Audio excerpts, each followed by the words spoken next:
Assalamualaikum warahmatullahi wabarakatuh. Izin memperkenalkan diri, kami dari kelompok Purwakarta II akan mempresentasikan mata kuliah pemberdayaan masyarakat dengan tema pemberdayaan makanan ringan berupa keripik kulit ikan patin dan basreng untuk meningkatkan daya saing dan memperkuat nilai ekonomi di kawasan Patin Jatiluhur.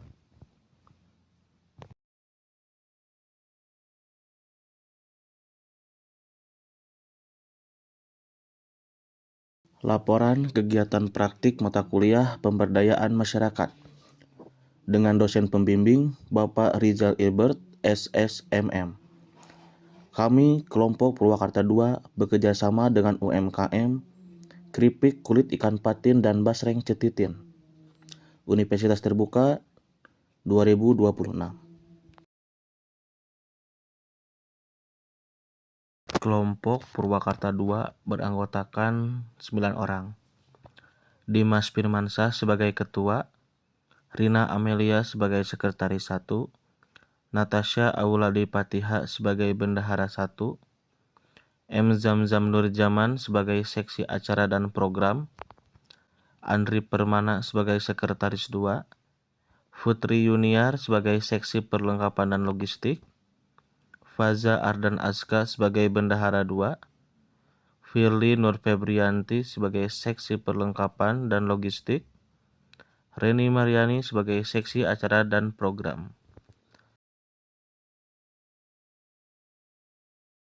Latar belakang dipilihnya UMKM Keripik Kulit Ikan Patin dan Basreng milik Ibu Titin ini dilakukan karena kami sepakat bahwa usaha ini akan jauh bisa berkembang. Mengingat produk keripik kulit ikan patin dan basreng memiliki cita rasa yang beragam serta diminati oleh masyarakat, baik di wilayah dalam kota maupun luar kota. Sehingga kami dapat menyimpulkan bahwa usaha ini punya potensi yang besar untuk berkembang.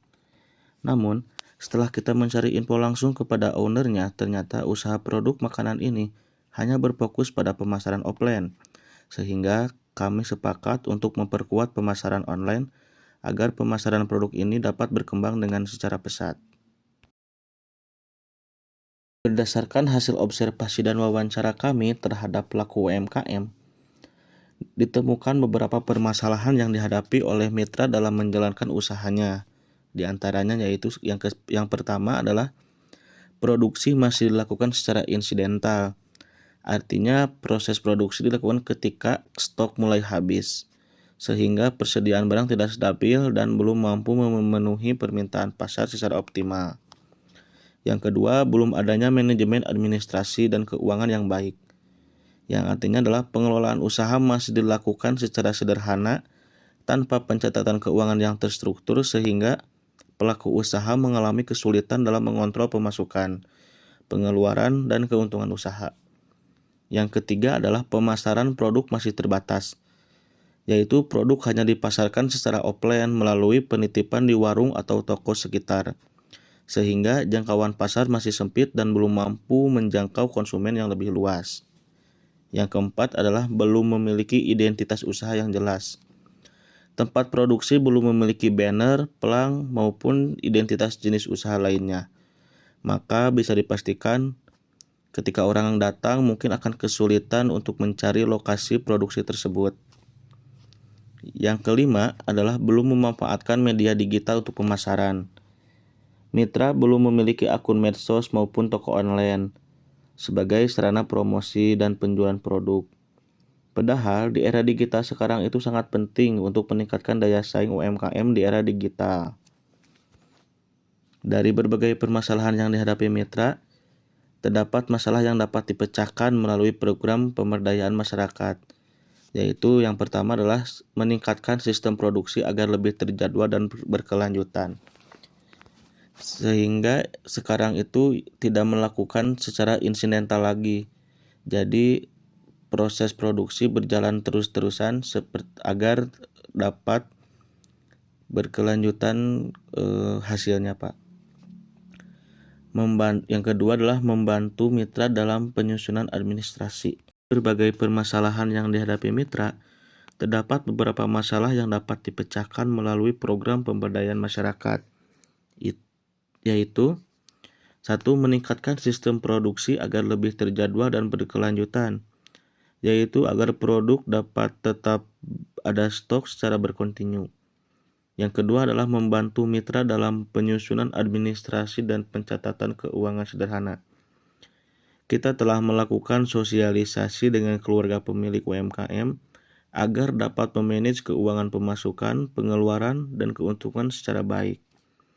Ketiga adalah memperluas pemasaran produk melalui media sosial dan marketplace. Kita telah membuat akun medsos seperti IG dan TikTok, serta untuk marketplace kita sudah membuat akun Shopee. Yang keempat adalah membuat identitas usaha berupa banner, logo, dan media promosi. Karena kemarin belum ada identitas untuk di rumah produksinya, maka kita langsung mencetak banner dan dipasangkan di tempat produksi. Lalu kami juga telah membuat logo dan media promosi seperti tag foto dan untuk video iklan. Yang kelima adalah memberikan pelatihan dan pendampingan mengenai digital marketing dan pelayanan konsumen.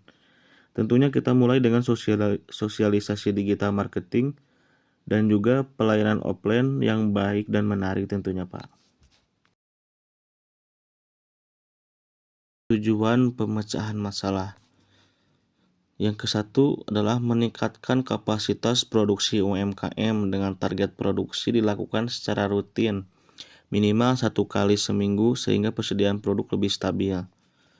Yang kedua adalah meningkatkan kemampuan administrasi dan pengelolaan uang usaha.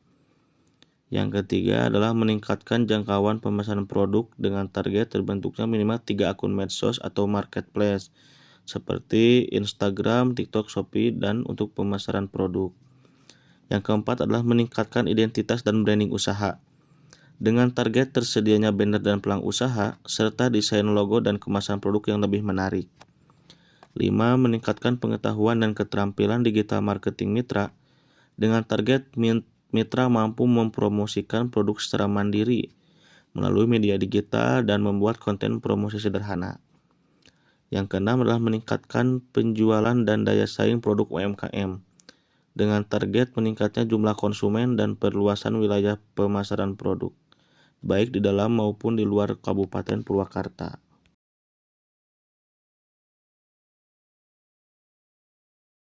Deskripsi pelaksanaan diawali pada tanggal 20 April 2026. Kami melakukan sesi survei dan wawancara untuk memperoleh informasi mengenai kondisi usaha, sistem produksi, pemasaran, serta kendala yang dihadapi oleh mitra. Setelah proses wawancara, mahasiswa melaksanakan observasi awal usaha dengan melakukan pengamatan langsung terhadap proses produksi, pengelolaan usaha, pemasaran produk, serta kondisi lingkungan usaha. Observasi ini bertujuan untuk memahami kebutuhan mitra dan mengetahui potensi apa yang dapat dikembangkan oleh mitra. Tahap berikutnya adalah identifikasi permasalahan. Mahasiswa menyusun strategi pemberdayaan untuk membantu mengatasi permasalahan yang dihadapi oleh mitra. Strategi yang dilakukan meliputi pemasaran offline melalui penitipan produk di warung dan kios, serta pemasaran online melalui media sosial seperti WhatsApp, Instagram, dan Facebook. Mahasiswa juga membantu dalam pembuatan media promosi digital, akun marketplace, dan Google Maps untuk memperluas jangkauan pemasaran produk. Lalu pada tahap pelaksanaan, mahasiswa memberikan pelatihan dan pendampingan kepada mitra terkait pengelolaan usaha, pencatatan keuangan, pelayanan konsumen, serta pemanfaatan teknologi digital dalam pemasaran produk. Selain itu, mahasiswa juga membantu pembuatan banner atau spanduk, yaitu gunanya adalah sebagai identitas rumah produksi agar usaha lebih mudah dikenali oleh masyarakat. Pada halaman ini adalah dokumentasi ketika kita melakukan kunjungan pertama ke lokasi mitra untuk mengenal kondisi usaha serta membangun komunikasi dengan pemilik usaha, yaitu Ibu Titin Martini.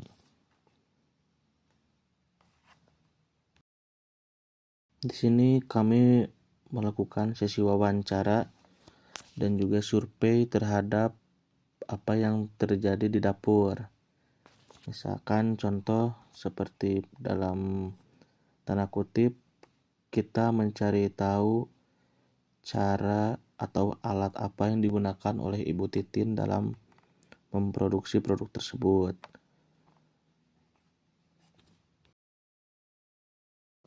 Pada halaman ini adalah bukti dokumentasi ketika kita melakukan pemasangan banner dan melakukan tag foto produk untuk marketplace.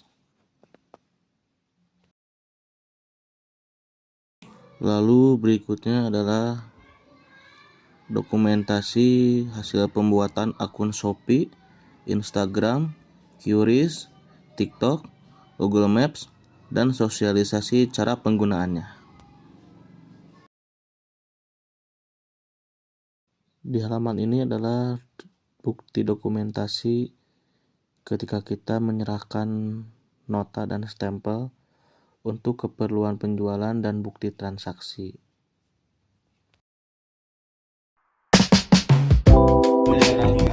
Sawah orang teh zaman garing soalnya.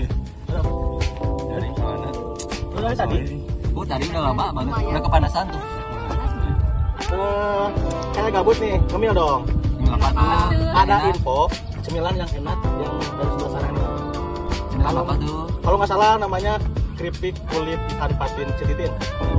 Itu top di sini. Tapi saya juga kurang tahu nih sebelah mana rumahnya. Mungkin nanti kita bisa tanya warga lokal salah satu.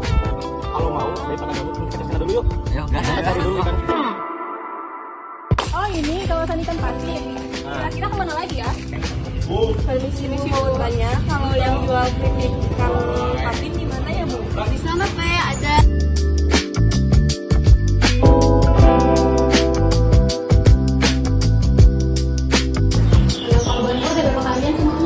Kalau patin ada dua rasa, itu kan kebetulan punya dua produk, ada patin sama bahasa Indonesia. Semuanya masing-masing ada dua varian, pedas sama warna.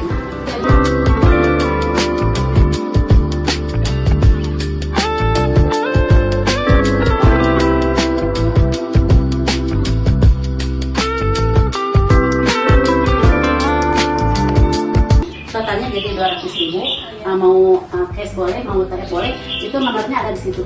Nomor rekening gampang ya. Lewat apa aja Bu? Ya boleh, boleh. Itu nomor telepon juga ada di situ. Barangkali nanti mau pesan lagi lebih banyak juga bisa ya. Lebih gampang. Sudah ya Bu? Oh iya, Ibu terima uangnya. Ini Ibu produknya, mudah-mudahan berkah sehat ya. Terima kasih ya Bu. Sama-sama. Sehat selalu ya. Di sini juga kita telah membuat video promosi penjualan offline dan lokasi pembuatan serta penjualan keripik kulit ikan patin dan basreng Cetitin. Niat kita di sini adalah agar orang lain tahu bahwa di Ubluk Jatiluhur itu ada makanan yang enak, renyah dan bikin nagih, yaitu keripik kulit ikan patin dan basreng Cetitin. Refleksi. Kekuatan. Kerjasama tim yang baik, seluruh anggota mampu bekerjasama dan membagi tugas sesuai kemampuan masing-masing. Yang keduanya adalah dukungan dan keterbukaan mitra usaha, yaitu Ibu Titin, memberikan respon yang baik terhadap kegiatan pemberdayaan sehingga proses observasi, wawancara, dan pelatihan dapat dilakukan dengan mudah dan lancar. Yang ketiga adalah program sesuai dengan kebutuhan mitra.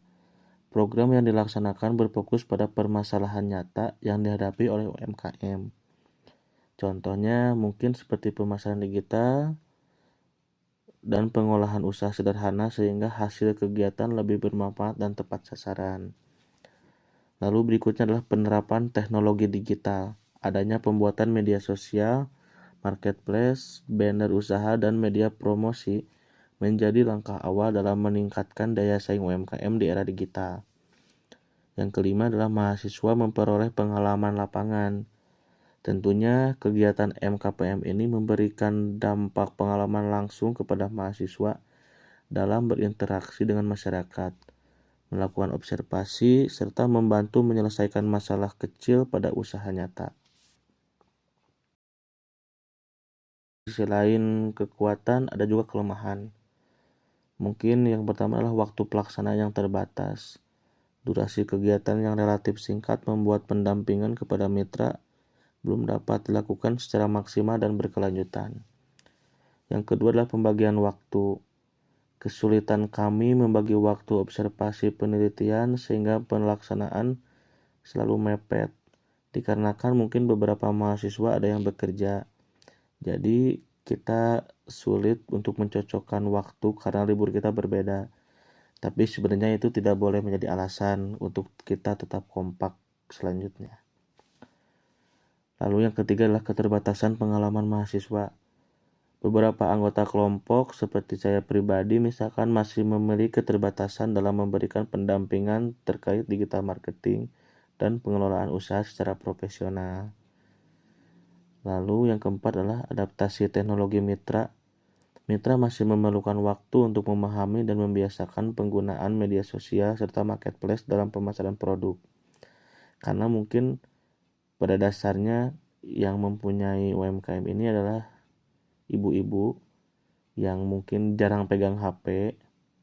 Jadi untuk update medsos dan sosial media itu lebih ke sering oleh anaknya. Maka kemarin kita melakukan pelaksanaan sosialisasi juga dengan anaknya dan juga ibunya juga hadir.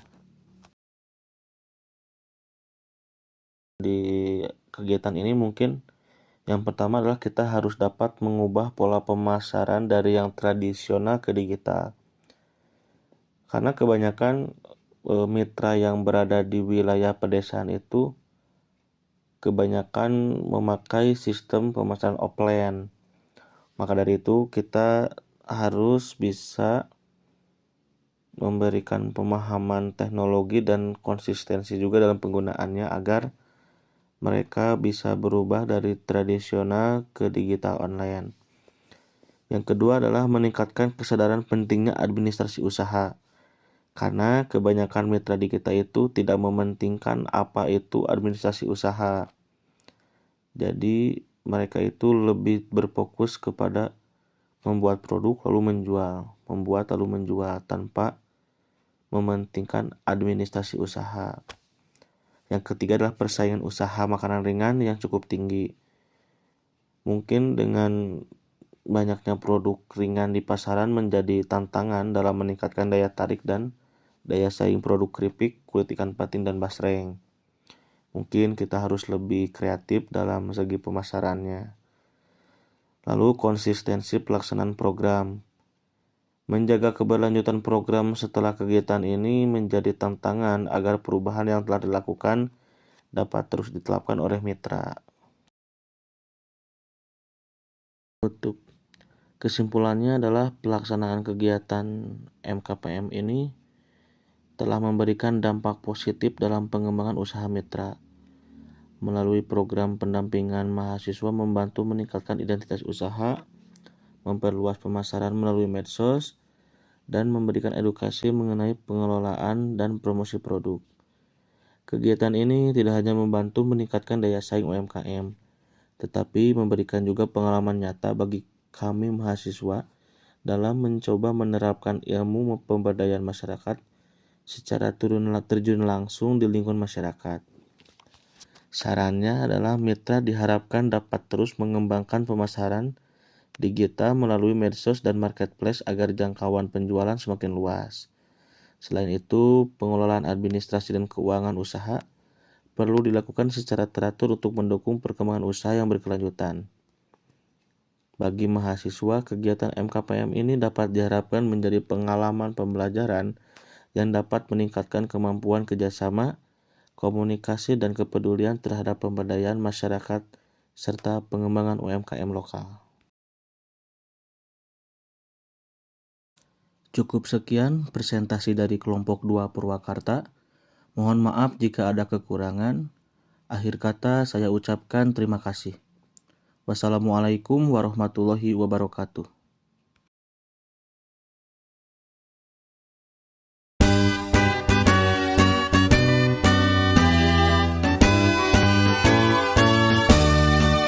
Universitas terbuka, bersiap menyosong tantangan dunia, berperan